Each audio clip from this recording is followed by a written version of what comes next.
People, we have some exciting times ahead, as Europe might actually be getting its act together when it comes to trade. I mean, we signed the Mercosur deal only a couple of months ago, and then came India, another massive deal. And now there's actually serious talk of an Australia deal that we might be able to close by March. And honestly, fuck yes, Europe. Let's diversify away from the US as quickly as we can. Because, as we all know, relying on one erratic superpower for our economic survival is a recipe for disaster. So, the more friends, the better. But the real holy grail is the latest buzz about building a bridge between the European Union and the CPTPP, the Trans-Pacific Partnerships. And we're talking about creating the single largest trading bloc the world has ever seen. And a good friend of the channel, Mark Carney, sees this as a top priority. He recently said, "On plurilateral trade, we're championing efforts to build a bridge between the Trans-Pacific Partnership and the European Union, which would create a new trading bloc of 1.5 billion people." Sounds kind of incredible, right? But let's actually break down what this all means, and whether this is just hype or a genuine game changer. First off, the CPTPP, and my god, they really need a better acronym. Even while doing the research for this, I don't think I typed it correctly once without literally backspacing every time. Anyway, the Comprehensive and Progressive Agreement for Trans-Pacific Partnership is a massive trade group made up of 12 countries scattered across the globe. You've got Japan, Canada, Australia, Vietnam, New Zealand, Singapore, Mexico, Peru, Brunei, Chile, Malaysia, and most recently, the UK. And it's not just about lowering tariffs on things like cars or wine. It's a pretty deep integration deal. They agreed to eliminate around 99% of tariffs between members.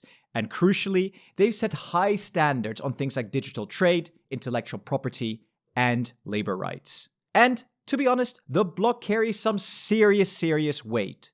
The CPTPP represents about 13% of global GDP, 15% of global trade, and covers around 510 million people. The EU, on the other hand, represents about 15% of global GDP, 16% of global trade, and covers roughly 450 million people. Now, I will be very honest with you. I was a little confused by Carney's 1.5 billion people figure, since our math only adds up to about 960 million. But I think he's playing the long game here, and including prospective members like South Korea, Indonesia, Thailand, and the Philippines. Anyway, regardless of the exact headcount, if we created a formal alliance between these two powerhouses, it would be a massive middle finger to both China and the US. And I love that. It would also signal to the rest of the world that the middle powers are finally moving ahead by themselves. That being said though, how would this actually work? Because the EU already has free trade agreements, or in short FTAs, with almost every CPTPP member, with the exception of Australia, Malaysia, and Brunei.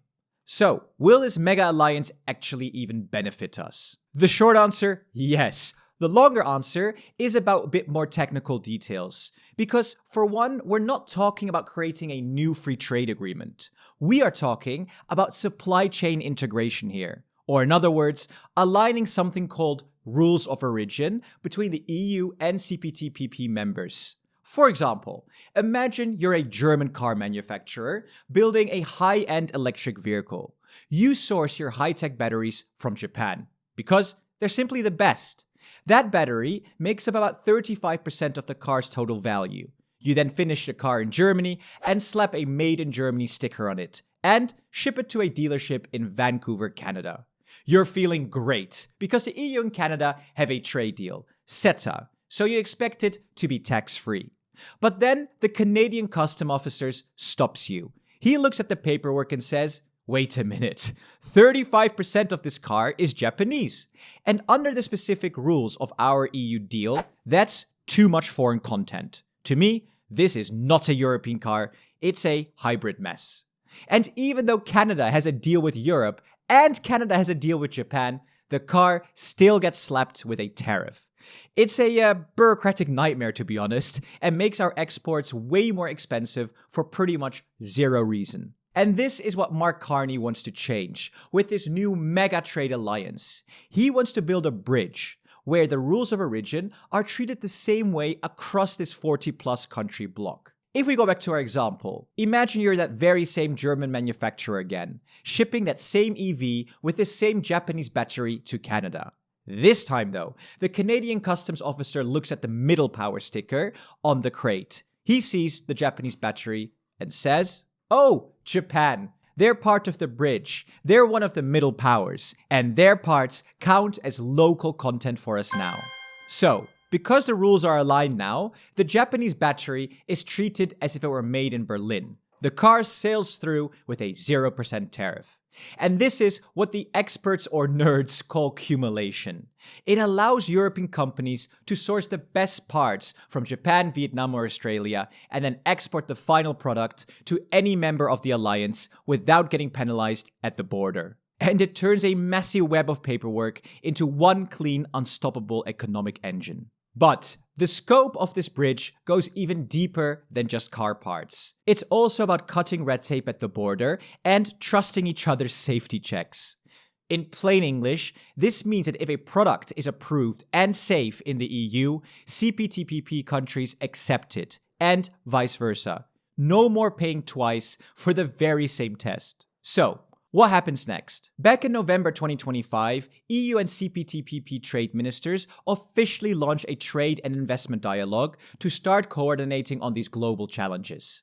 And since then, business groups across Europe have been getting louder and louder, from the massive industrial lobbies in Germany to the tech sector in the UK. They're all pushing Brussels and London to stop dragging their feet and forge ahead with this rules of origin deal. And then there's Canada. They've been the real MVP here. Since the start of 2026, Ottawa has been aggressively pushing his agenda, playing matchmaker to link the EU and CPTPP trade systems into one coherent web. The next big milestone is the WTO ministerial in early 2026. Expect to see some serious informal huddling between the EU and CPTPP leaders there. But a full concrete protocol on shared rules of origin probably won't be signed until after 2026, as the technical groundwork is happening right now. But it's safe to say that if the political support holds and the US and China continue to be difficult, we are looking at the birth of a new economic superpower. This is what I think. Yes, and another double, triple yes. These are the kind of deals we need to be making super quickly. And to be honest, this whole de-risking from the US is opening such incredible opportunities for us. It's really left a gaping hole that middle powers like the EU, Canada, and Japan can just pick up and run with. Let's get this signed as soon as possible. And as usual, I have to bring this up, because this is like our tiered EU model, where our CPTPP partners can be in tier 4, which we call an alliance of middle powers, and trade fits in perfectly here. And within this tier, we can also align it with our 70% made in Europe rule, which is currently being discussed in Brussels.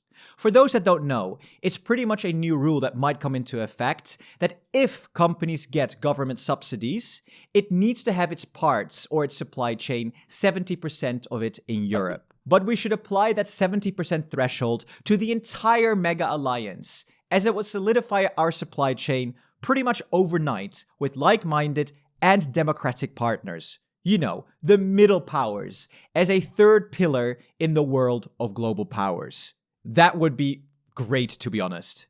And my God, I have to mention again, don't you just love Carney? He stands there at Davos and actually puts a vision with concrete actions on the table. I really wish there was a little bit more of that from our European leaders. Yes, Merz wasn't bad in his speech at the Munich Security Council, but I just expected more. I want an action plan. Where's Europe in 2030? Where's in 2035? You know, that kind of vision. That's what we need more of. And I hope at the next European Council meeting in March, we will see that.